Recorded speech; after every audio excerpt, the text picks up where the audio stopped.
Welcome back to What Arty Noobs. This is the M53 M55, the Tier 9 American SPG. This one's located on the north border of Malinovka, and it's under the command of Oksydor of OLIMP. Game on. 3 marks of excellence. Yes, he's an Arty god.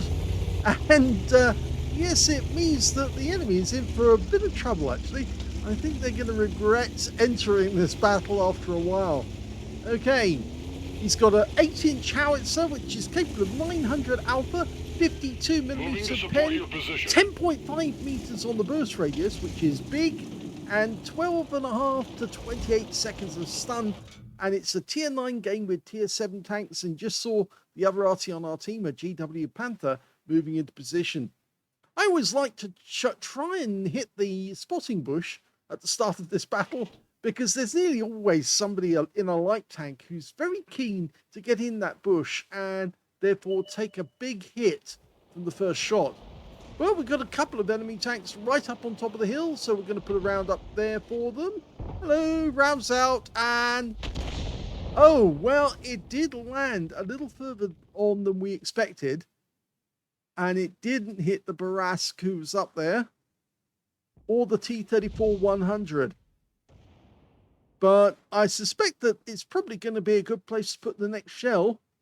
And yes, it looks like they're trying to get shots on the Skoda, who's just appeared on the other side of that ridgeline. Okay, he's loaded, ready to go. I would actually put a round into just behind that tree now, because there's somebody there. And I suspect that's just splashed whoever knocked that tree down. And in fact, actually, we can see that the enemy Arty is focusing on the Skoda T-27 on our team at the moment. There are enemy tanks up on the hill, so now's the time to get active and put some pressure on them. Our guys managed to get up the hill first, but that means the enemy's on the back foot. They're having to go backwards and forwards using the ridgeline to try and get shots on our guys. Makes them a little easier to hit. Direct hit right into the side, 345, 337 of stun assist. He's moving about to get a better firing position. Oh, and actually popped up right next door to the GW, which I don't think he'll appreciate. 2 Arties should never try to be together at the same time on the same spot, because it can actually make it much easier to locate where they are. If you don't know about this, then have a game on mines, and you'll see where both Arty will actually show up very, very nicely on the south spawn if they go to the same spot. Well, he managed to splash the T-26E5, got some nice stun on him, and he is taking damage, so we're getting stun assist as well.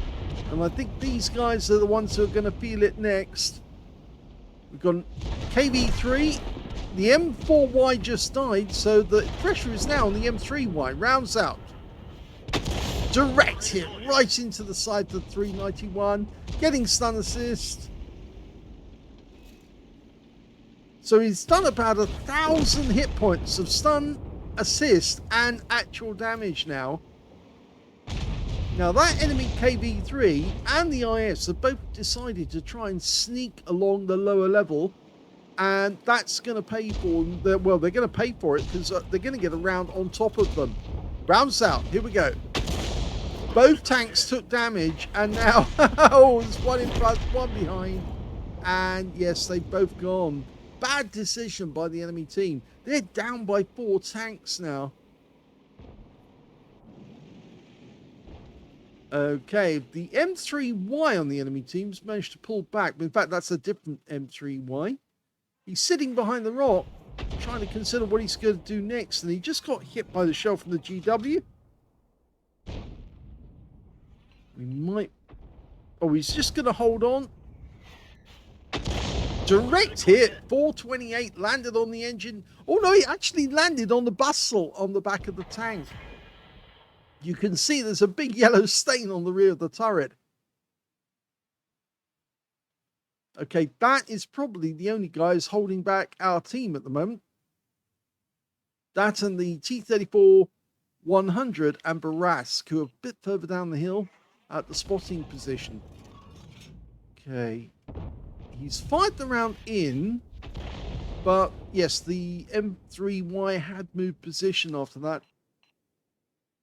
Okay, some of the people are actually marking the spot on the minimap. Yes, they're saying hit that area, and I think that's because that's where the Barask is, and they're using the cover to shoot at our guys who are up the hill. And you can see enemy Arty is focusing on them at the moment, so they need to get a move on. And the best way to do that is suppress the fire that's coming from the Barask and the T-34. Well, the T-34-100 has just moved. Oh, and we anticipated he would move further back down, but he didn't. He changed direction, went forward again, probably to reacquire the targets. Our guys are hesitating, and that's costing them hit points. They need to get a move on. And we just lost the BZ-176 because they hesitated. Okay, there's the Barask. He's changed position as well. Okay, we're going to fire this in at the Barask. Nope. Well, he did eventually. It took him a time to work it out.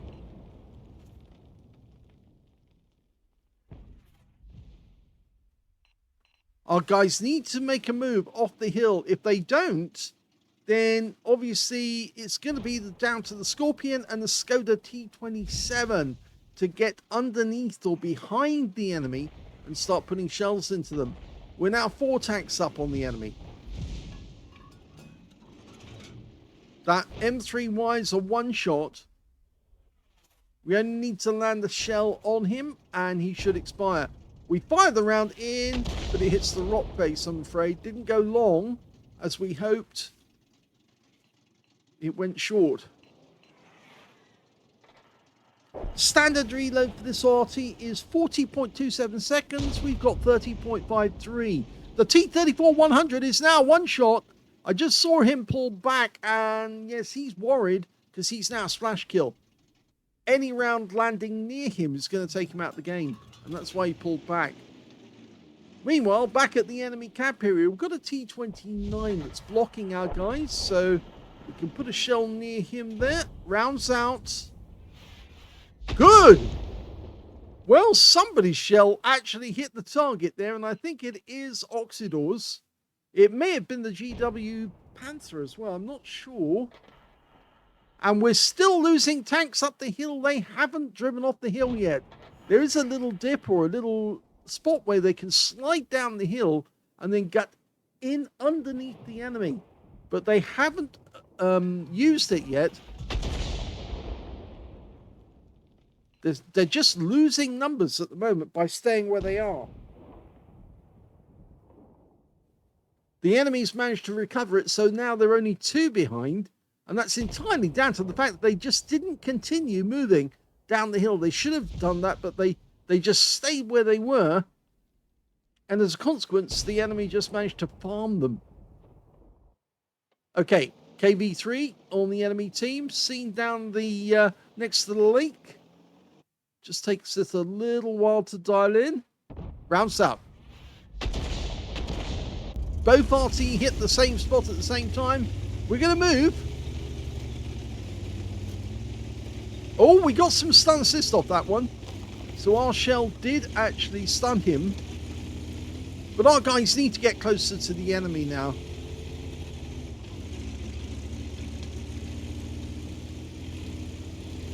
It does make a huge difference getting closer to the enemy, mainly down to the fact the reaction time is so much quicker. If you see an enemy tank and he makes a move, then you can hit him, and the shell normally arrives almost immediately, which makes it very bad for them. This guy is a one-shot, so rounds out. Here we go. That's a first kill. Nice kill at that. The other guys really didn't have to do much except try and push that guy into a position where he became vulnerable. And now we're changing positions so we can get shots on the enemy on the other side of the hill. There's that T-34-100. Again, we only need to land a shell near him and he will expire. Okay, there's an enemy tanker 705 down by the water. we've ignored the T-34-100 and we've lost another tank. The Conqueror's gone down, so now we're still 2 over the enemy, but they keep whittling down our tanks one by one. 705 rounds out very quick. That was close. You notice how quick the reaction was to that one. It landed almost on top of him. It stunned him, and we are getting stun assist. But you notice how quick it was. Because we're much closer to the enemy now, it makes a huge difference. So if you're an Arty player, use that W key. Get close to the enemy. We've got a Kari. Okay, now it's a difficult shot because he's just hiding behind that rock. Now it looks like he's aiming off to one side. The Kari's probably worried that our guys are actually coming up using the dip. And there's the T-34-100 again. And yes, here's a one shot and he goes down. In fact, taken out by the Chrysler. The Chrysler's just the other side of the rock. The Kari's this side of the rock. Now, we're using the minimap to work out where to aim. If he hasn't moved, then he's still going to be in the same spot. Only 4 enemies remaining, including their Arty. There's the Kari, right? Rounds out. Oh, it hits this side of the rock, which is not good. But the Kari does take 1 hit from the MX-65 ton. And again, we lose sight of them. Our guys are not spotting these enemy tanks. But you can see what they're doing because trees are being knocked down as they retreat.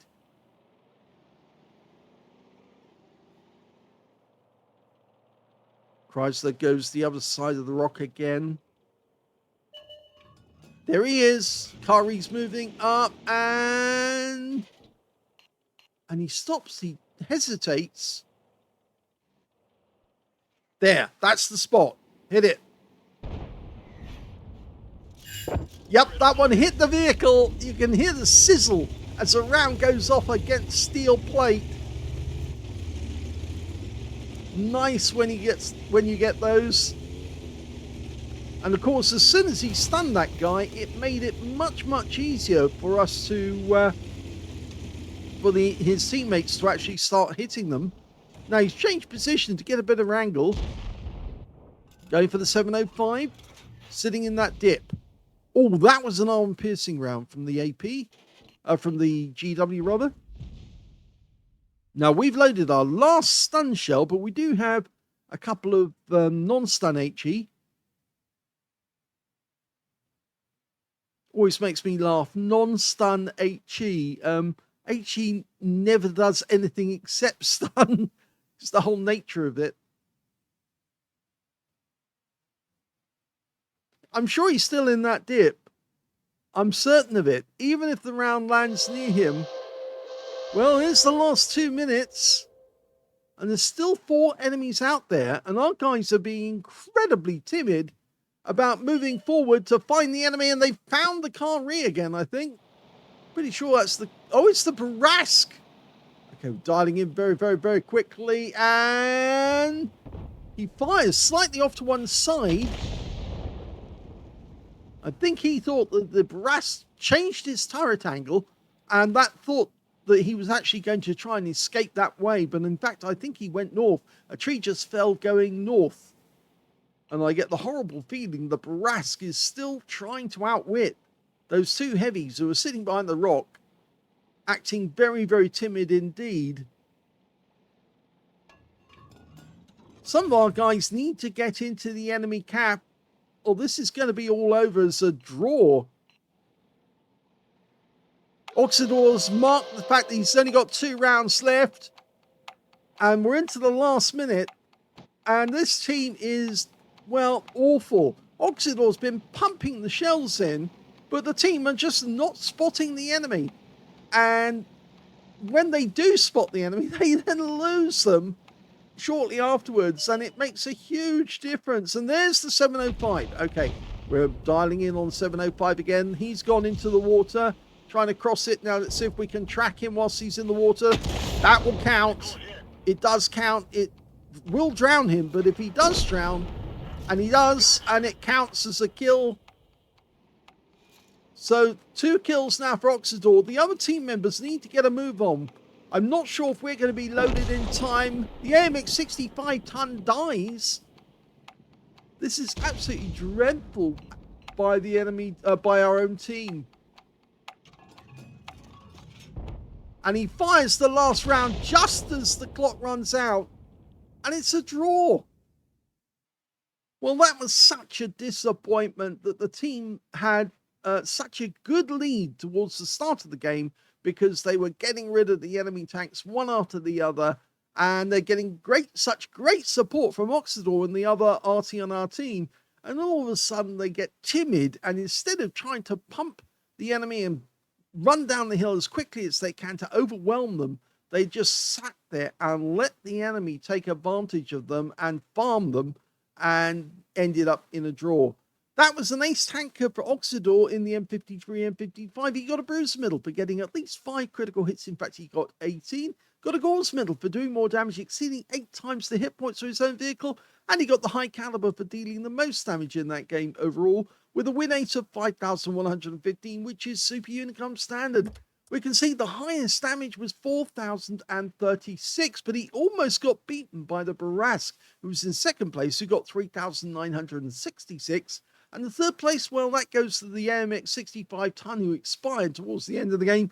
In fact, yes, he got taken out because rather he was sitting behind that rock, so timid, he just then made a quick move when he should have gone out together with that Chrysler, and the pair of them together probably would have overwhelmed the enemy.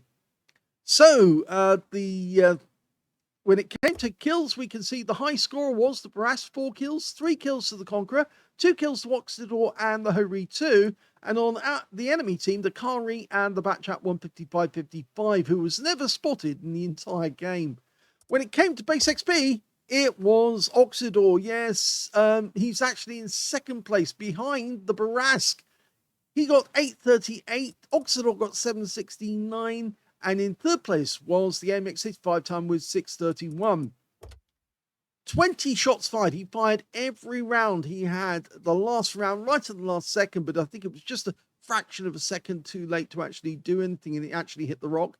8 direct hits on the enemy, no penetrations, but 16 splash. Damage of 4,036, all of it at more than 300 meters. Damaged 11 of the enemy, killed 2 of them, and did 213 hit points of damage assist, and 1,975 hit points of stun assist, or 14 stuns. On a premium count, he actually made a profit of 11,617 credits from the game. He got 30 bonds for a mission achievement, and he also picked up 1,833 experience points after that one, including Courageous Resistance on both credits and on XP, because of course he got the Gauze Medal and the high caliber. So a bit underwhelming. It shows that Oksydor's team just wasn't up to it. They just weren't playing very well. They obviously don't know all the tricks. If you get stuck on a hill because there's heavy fire coming from the hill, you just go over the side, the edge of the hill, and then go into the ground depression where the enemy can't shoot at you. Then you quickly run along the map until you get to the rock, and then you dash around the rock and catch them unawares, and there's nothing much they can do about it. They just get overwhelmed by tanks suddenly arriving right in front of them, and they can't shoot at you. There's no killing ground ahead of them. The killing ground actually is where they are. So that's how you deal with that sort of problem. And if you do get your teammates doing that sort of thing to you, and just tell them to get their act together, go down, or if they can't go down, change direction, come all the way back, and then go from a different direction. Approach from the field, or approach from straight across the lake area. But certainly don't do what these guys did, because they basically let the enemy get away with a draw when they shouldn't have been. They should have been pulverized. Oksydor was doing his job, but the enemy, well, they were just too good for some of our teammates and were holding them back. Hope you enjoyed that replay. If you did, please give this video a like. Do subscribe to our channel. Leave a little comment down below because it feeds the algorithm. And thank you for watching.